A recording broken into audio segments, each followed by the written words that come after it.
Hey, what's up guys? New day and new car today. So I'm working out of my neighbor's shop and we're doing a little collaboration since you have a channel. Let me introduce him and kind of show you more details on the car. So this is a 335. It's Musa's car, one of my neighbors, and he does a BMW DIY related videos. So here's Musa. How's it going, guys? And kind of give us an idea on what your car is and what you've done to it.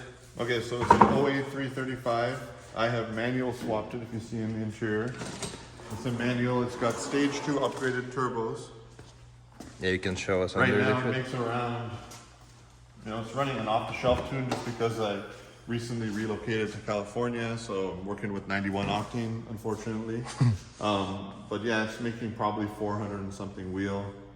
And the paint is getting a little bit tired. If you look at the roof, we're trying to smooth it out before we wrap it, because you mentioned that. Yeah, I recommended that we did the clay barring and it still had some high spots. So we want to make sure, we want to smooth it down and make sure everything is nice and smooth for the wrap to lay on, and you're not going to see it underneath. Especially we're going with matte, so you have to do a little extra prep. So we did some preparation, we already washed it. Oh, here's my little helper, always here with me. So like I said, we did preparation, we washed the car, clay barred it. And last prep I would have to do is get it alcohol cleaned and get the tack cloths to get the last pieces of dirt off it. And as a disassembly wise, you can see the whole front end's taken apart, door handles, all the trims, everything that's in the way kind of off it. And Musa is cleaning up some old adhesive he put to cover up some stuff. And just a bumper, spoiler, and that's basically it. Car is done disassembly wise at this point, and we can start wrapping.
works amazing.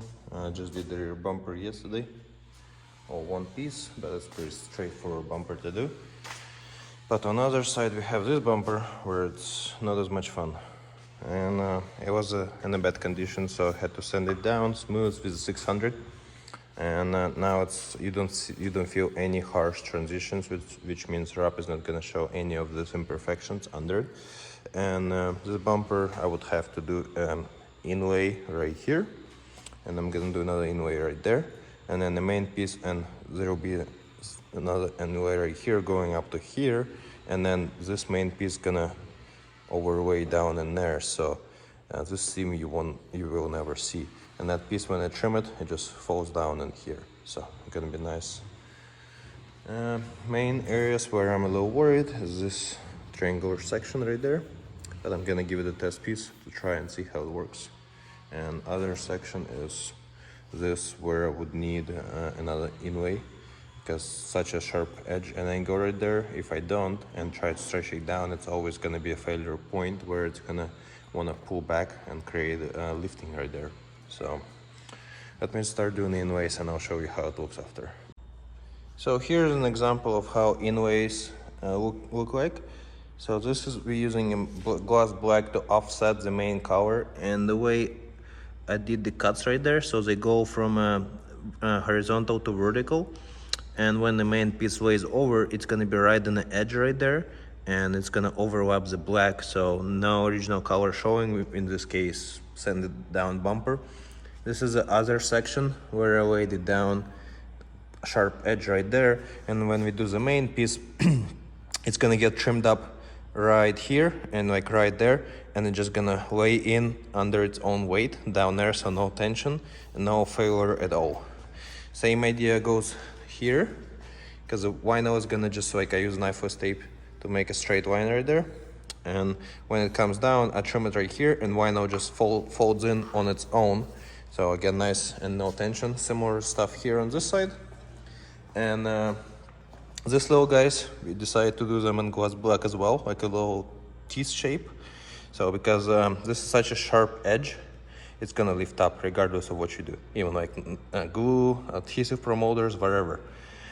And so same idea, lays down right here, I trim it right there, and the main piece just lays down right there. So, and it's gonna be almost no tension.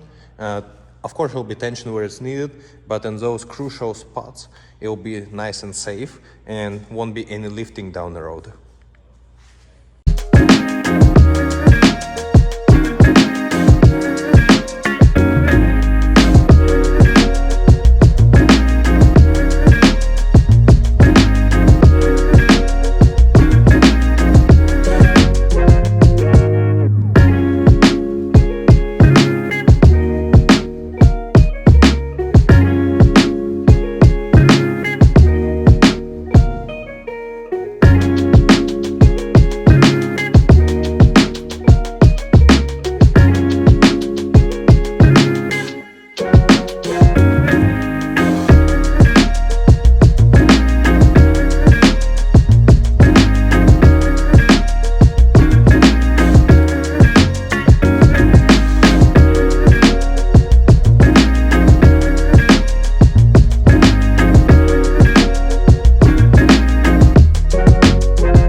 Here's the end of this project. We wrapped a car for Musa and his YouTube channel, Vehicular DIY. I'm gonna leave a link to his channel, So you can guys check it out. He specializes in BMWs, shows how to get them done right, and everything at your garage, an easy way, so everyone can understand and get their cars fixed or modified the way they want them. So here I want to give a word to Musa, just kind of give us an idea of like, or kind of guide us through the whole experience of getting your car wrapped. Yeah. And you've been to the shop every day. You've seen it change step by step. And what you think? I think it's awesome. I think there's definite quality being shown here. My biggest impression is the car was wrapped in such a way to last many years. There's a lot of attention to detail with regards to going over the panels in such a way that as heat is applied, they will grip harder versus lift. That was what impressed me the most. Overall, it seems like he's trying to make it last for 4 or 5 years. A lot of people do a wrap for maybe 1 or 2 years, but I can just tell. Just to get it done, yeah. Yeah, but he would actually wrap a section and put the heat gun on there and kind of abuse it borderline just to make sure there's no chance of it lifting. So overall, I'm just impressed that, I don't know, it's a little bit to do with the color choice, but majority of what makes it look such good quality is the fact that it looks like it's just never going to lift. It looks like it's impossible for it to lift based on the way he wrapped it. And what the way the material was trained. Mm-hmm. He had Just talked about guided to, another yeah. YouTube channel where all the panels were left on the car, and then there was just a whole bunch of lifting and putting back and all these little hair lines or blue lines. Yeah, for reference, I can call you the name. That's Paradox Wraps. And if you're curious, just go check him out and see how he does it versus I do it. And if you're interested, just leave a comment and think which way you would prefer your car to be done. Yeah, like ultimately, if you're gonna wrinkle the crap out of the material here, just to have it waiting there while you tuck everything in, and then you just want to heat it up to straighten it back up, it's kind of like you're abusing the material and using up its memory, because the material gets a memory based on Yes. how you heat it and how you flow it and stretch it. What was actually, if you come around to the back, what was most interesting was when he was wrapping the rear spoiler, putting tension. You can just lay on top of it, but if you stretch it hard, it actually wants to wrap around the object. Yep, that's correct. And then it just wants to grab. Mm-hmm. And it's funny because when he did that, this was all smoothed out. There was just a few little fingers here and there at the ends that had to be protected. Yep, and just a few touches of heat gun and we're done. So you got to think about, okay, this is a long piece and you're going to stretch it vertically and horizontally, and there's basically he's watching the material and avoiding using the heat gun from what it seemed like, because you want to make it naturally land. Yes, And correct. then if you need the heat gun, that's almost like a cheat, and let's avoid it. That's the vibe I got. Yeah, and I know you've done hood on your car. What was your experience versus watching me? If I had to do it, if I did it, it would look like crap, but maybe it looked good from 20 feet away. It would take me about 3-4 weeks, and I probably want to kill somebody. So watching him, he made it look natural. He made it look like it was just, he kind of made it look easy. And then if you follow him, and if you had him with you, maybe you could do it easily to give you some advice. But otherwise, he made it look really easy, and I'm really impressed. I think this is going to get a lot of compliments. Alrighty, thank you for your input. Yeah, my pleasure.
Hope you guys enjoyed the process of transforming Musa's car. If you guys like it, please give me a thumbs up and subscribe, and see you next time.